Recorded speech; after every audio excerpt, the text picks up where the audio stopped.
ధర్మం నడిచే మార్గమిది, శ్రీరాముని కథ ఇది. లోకం నడిచే వెలుగిది, రామాయణమిది. యుగ యుగాలు మ్రోగే గాథ, మనసులకు మార్గదర్శకమిది.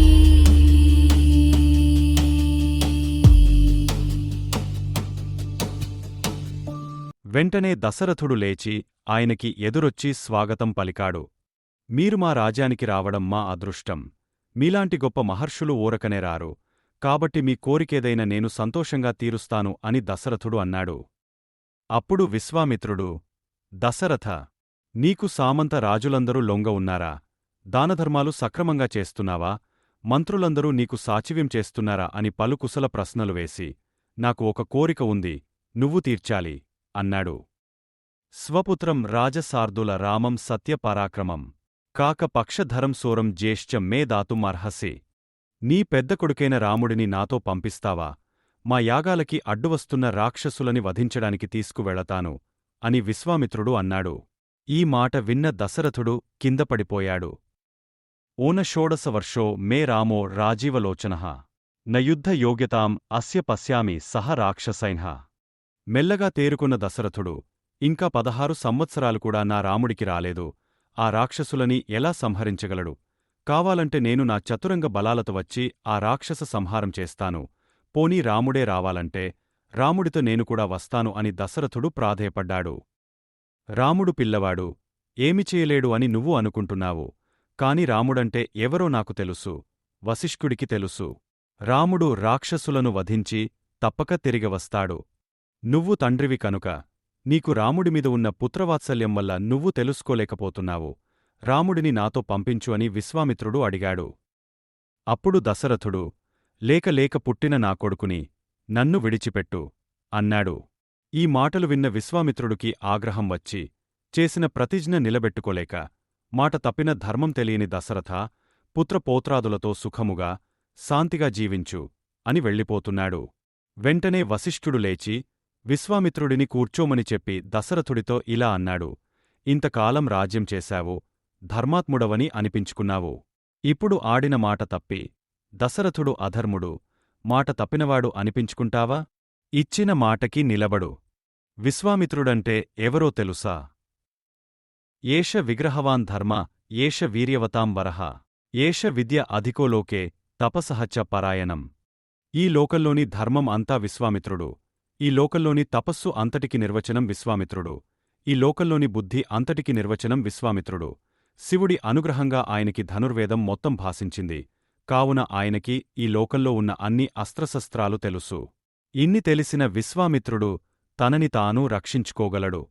కాని రాముడికి ఆ కీర్తి దక్కాలని, తనకి తెలిసిన సమస్త విద్యలు రాముడికి ధారపయ్యాలని ఆయన ఆశ. ఎందుకు అడ్డుపడతావు అని అన్నాడు.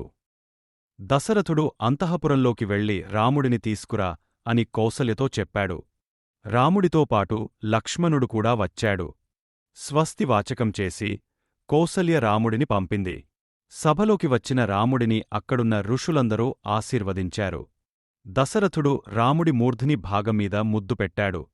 చాలా సంతోషంతో నా కొడుకుని మీ చేతులలో పెడుతున్నాను, మీరు ఎలా కావాలంటే అలా వాడుకోండి అని విశ్వామిత్రుడితో చెప్పాడు. విశ్వామిత్రుడు ఏది చెబితే అది చెయ్యి అని రాముడితో చెప్పి సాగనంపాడు. అలా విశ్వామిత్రుడి వెనక రామలక్ష్మణులు ఇద్దరూ బయలుదేరారు. విశ్వామిత్రుడి వెనక రాముడు, లక్ష్మణుడు కోదండాలు పట్టుకుని వెళుతున్నారు. బ్రహ్మగారు అశ్విని దేవతలతో వెళితే ఎలా ఉంటుందో, స్థానువైన శివుడి వెనకాల విశాఖుడు, స్కందుడు వెళితే ఎలా ఉంటుందో, అలా విశ్వామిత్రుడి వెనకాల రామలక్ష్మణులు వెళుతున్నారని వాల్మీకి పోల్చారు. వాళ్ళు అలా సరయు నది దక్షిణ తీరంలో కాలినడకన 1.5 యోజనాలు ప్రయాణించాక చీకటి పడడం వల్ల ఒక ప్రాంతంలో విశ్రమించారు. అప్పుడు విశ్వామిత్రుడు, గృహానవత్స సలిలం మా భూత్కాలస్య పర్యేహ మంత్రగ్రామం గృహానత్వం బలాం అతిబలాం తథా. బ్రహ్మదేవుని కుమార్తెలైన బల, అతిబల అనే 2 మంత్రాలని రాముడికి ఉపదేశించాడు. ఈ 2 విద్యల వల్ల ఆకలి వెయ్యదు, దప్పిక కలగదు. నువ్వు నిద్రపోతున్నప్పుడు కాని నిద్రపోనప్పుడు కాని రాక్షసులు నిన్ను ఏమి చెయ్యలేరు. దీనితో పాటు నీకు సమయస్ఫూర్తి, జ్ఞాపకశక్తి, బుద్ధి ప్రకాశిస్తాయి అని చెప్పి ఆ మంత్రోపదేశం చేశాడు. తర్వాత రాముడు లక్ష్మణుడికి ఆ మంత్రాలని ఉపదేశించాడు. దర్భగడ్డి పరిచి ఇద్దరినీ దానిమీద పడుకోమన్నాడు. ఇద్దరు హాయిగా పడుకున్నారు. విశ్వామిత్రుడు తెల్లవారగానే లేచి సంధ్యావందనాది కార్యక్రమాలు చేసుకుని పిల్లలిద్దరి దగ్గరికి వచ్చి చూశాడు. వాళ్ళు నిద్రపోతున్నారు. ఆహా! ఏమి నా అదృష్టం అనుకొని.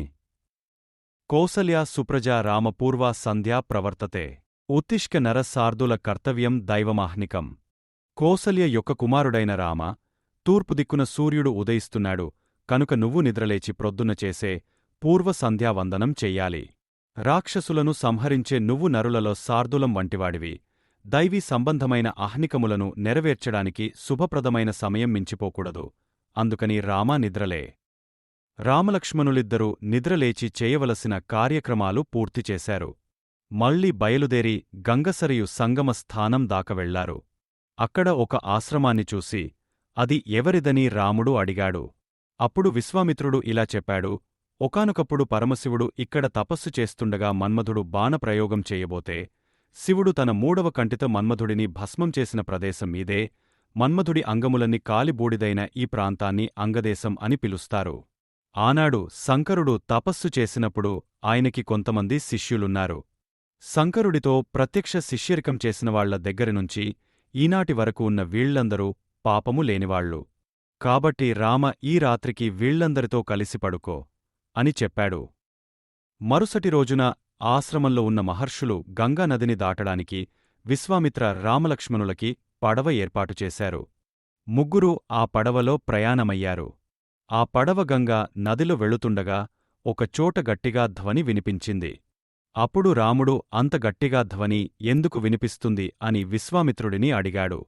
అప్పుడు ఆయన ఇలా చెప్పాడు: ఒకనాడు బ్రహ్మగారు తన మనస్సుతో కైలాస పర్వత శిఖరాలమీద ఒక సరోవరాన్ని నిర్మించారు. ఆ సరస్సుకి మానస సరోవరం అని పేరు. ఆ సరోవరం నుంచి ప్రవహించినదే సరయు నది. పవిత్రమైన ఆ సరయు నది ఈ ప్రాంతంలో గంగా నదితో సంగమిస్తుంది.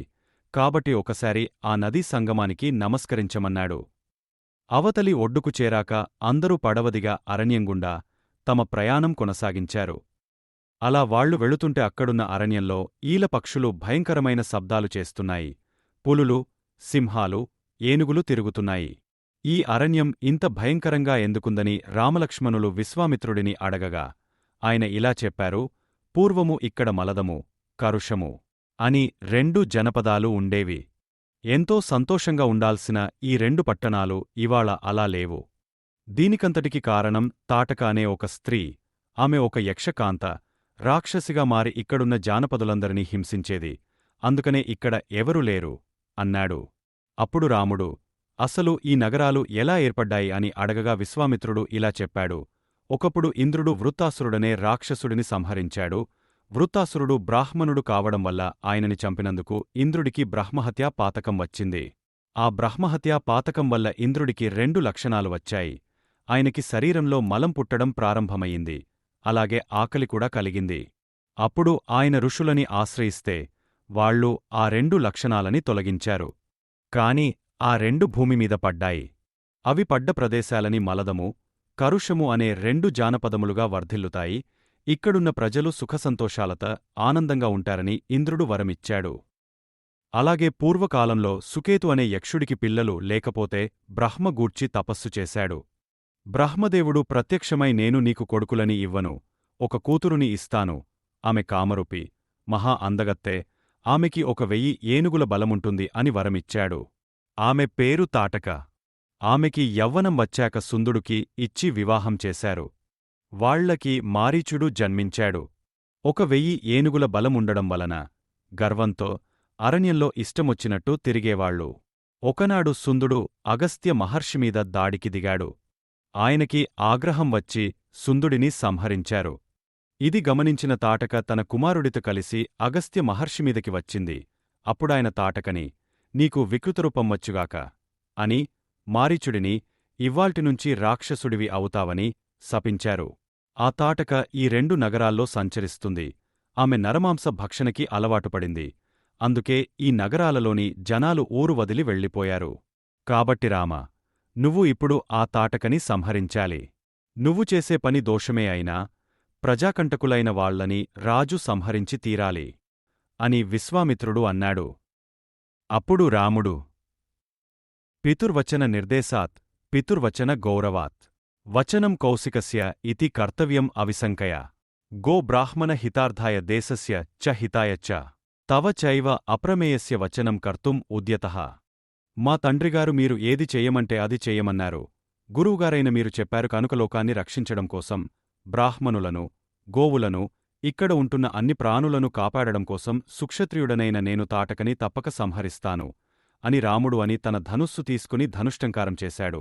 ఆ ధ్వని విన్న తాటక అది ఎటువైపు నుంచి వస్తుందో అటువైపు బయలుదేరింది.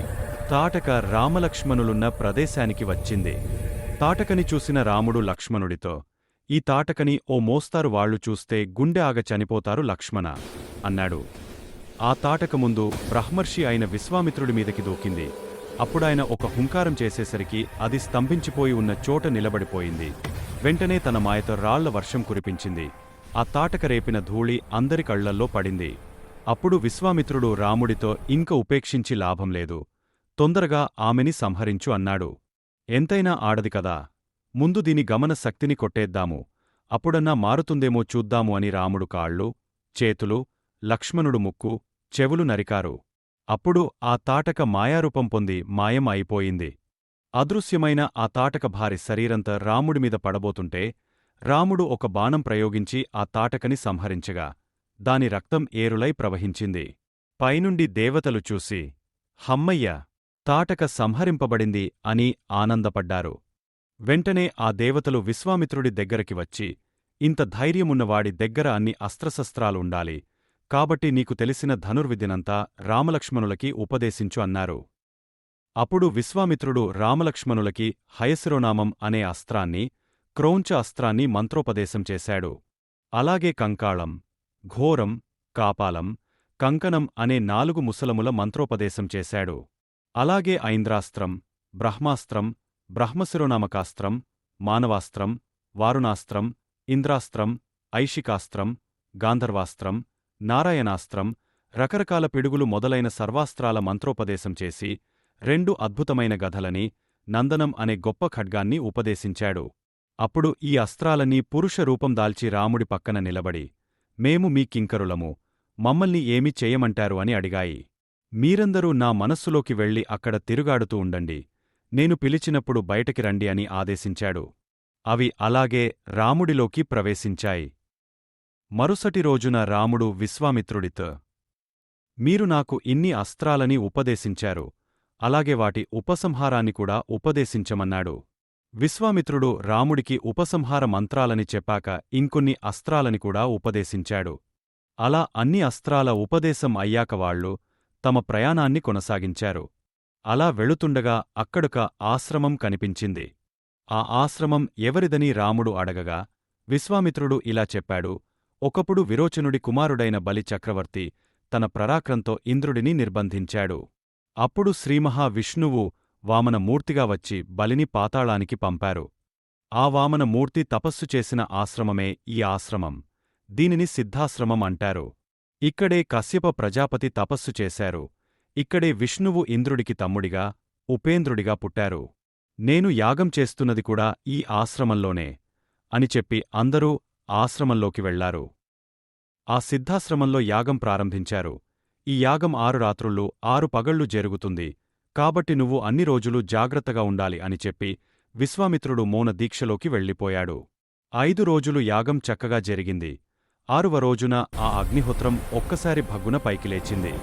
వెంటనే రాముడు లక్ష్మణుడిని అప్రమత్తంగా ఉండమన్నాడు. అప్పుడే పైనుండి మారీచ సుబాహువులు కొన్ని వేల రాక్షసులతో వచ్చి ఆ అగ్నిహోత్రంలోకి రక్తం పోశారు.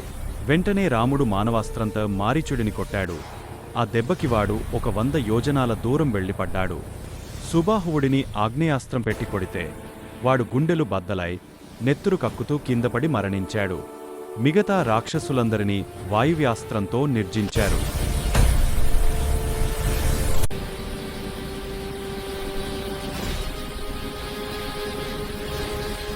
యాగం పూర్తయ్యాక విశ్వామిత్రుడు లేచి రాముడిని ఆలింగనం చేసుకున్నాడు. ఆ రాత్రి అందరూ హాయిగా పడుకున్నారు. ధర్మం నడిచే మార్గమిది శ్రీరాముని కథ ఇది లోకం నడిచే వెలుగిది రామాయణమిది యుగ యుగాలు మ్రోగే గాథ మనసులకు మార్గదర్శకమిది